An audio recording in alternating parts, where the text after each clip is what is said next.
In this video, we're going to show you to install the spring and shock assembly on your Nissan Frontier located behind your front wheels. Using a 21mm socket, go ahead and loosen and remove your lug nuts.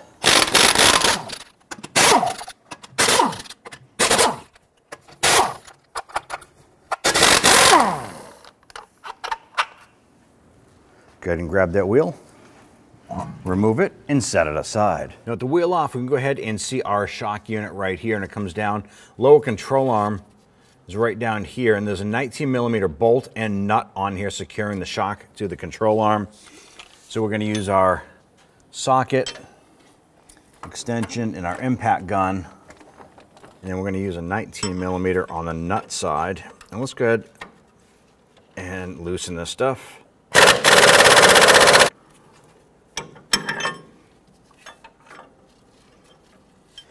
Go ahead and remove that bolt.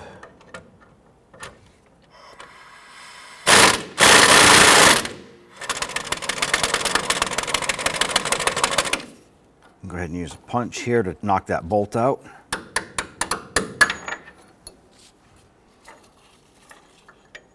Using a 15mm deep socket, we're going to access the 3 nuts along the top of our strut assembly. Now we did soak this down in some rust penetrant.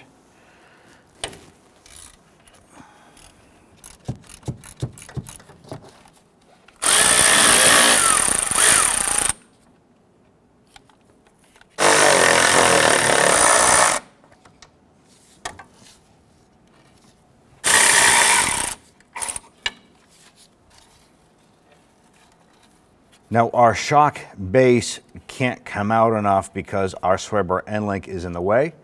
So we're going to use our 18mm socket.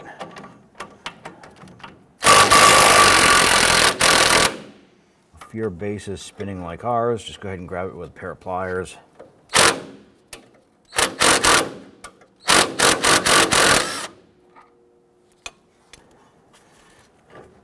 Now that we have our Sweber end link disconnected, this bracket right here for our ABS wire needs to be removed. We're going to use our 13mm socket. Right around the back side of the knuckle is going to be a single bolt for that. We're going to use our 12mm socket to go ahead and remove the bolt on the back side here.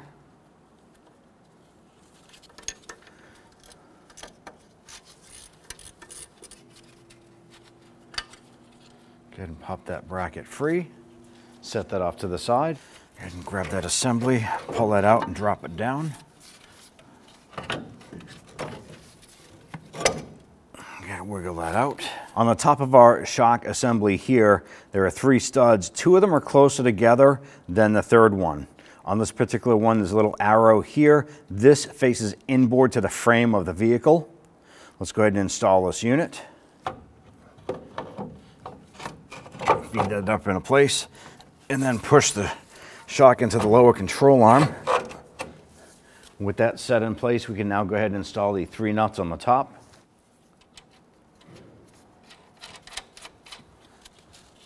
And we're just throwing these nuts on just to hold the top of that strut assembly in place.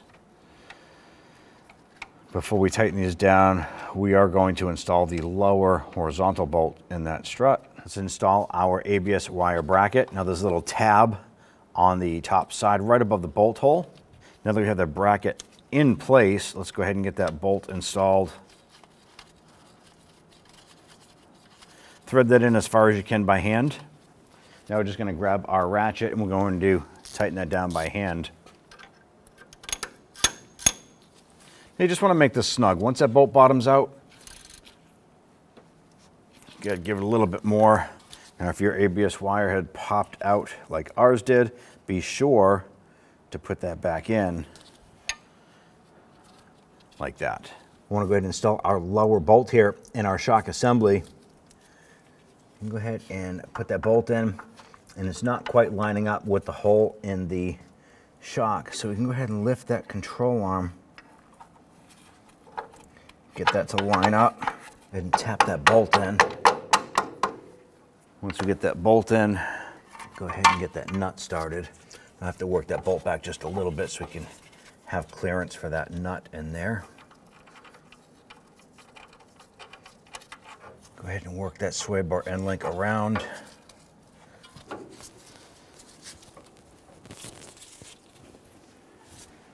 Install the nut for the sway bar end link.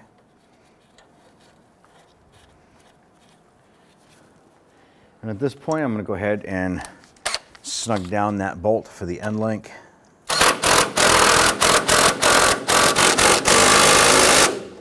Before we tighten down the lower bolt and the upper nuts on our strut assembly, we want to go ahead and compress the suspension into what we call the neutral ride height. This is when the vehicle will be on the ground with the wheels on and the weight of the vehicle is compressing the suspension. The way we're going to duplicate that right now is to simply use a jack underneath the control arm. I'm going to go ahead and jack this up. Then we're going to raise it until the vehicle just starts to come off of our lift. In your case, it will be your jack stands just where it starts to lift up. I'm going to go ahead and tighten down our lower bolt here.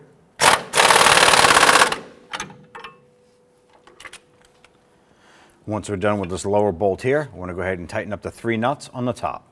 Now with the suspension compressed up, you have a lot more room underneath the upper control arm. Go ahead and run those nuts down the rest of the way by hand to bottom them out.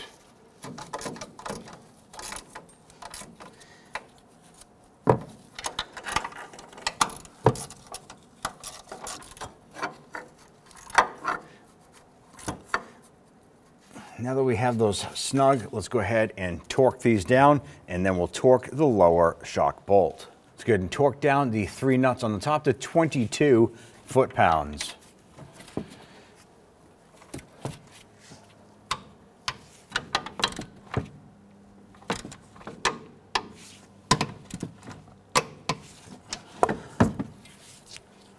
Let's go ahead and torque down our lower bolt to 98 foot-pounds. Here we go. Good. Torque down the sway bar end link nut to 67 foot-pounds. At this point here, we can now go ahead and remove our jack from the lower control arm. Now that we have our strut assembly installed and our sway bar end link secured and everything is done here, let's go ahead and install our wheel. And at this point here, you go ahead and repeat this process for the passenger side. Don't forget to bring the vehicle down and get an alignment performed so you don't prematurely wear any other components. And make sure you have good tire wear. Grab your wheel, go ahead and line it up, set it into place. I'm going to start all of our lug nuts by hand. Once we have all these started, let's go ahead and snug them down.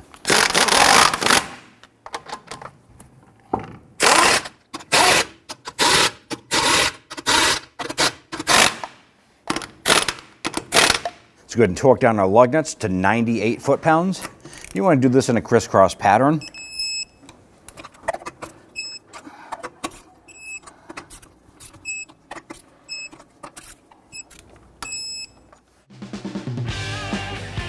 When only the best will do, demand TRQ.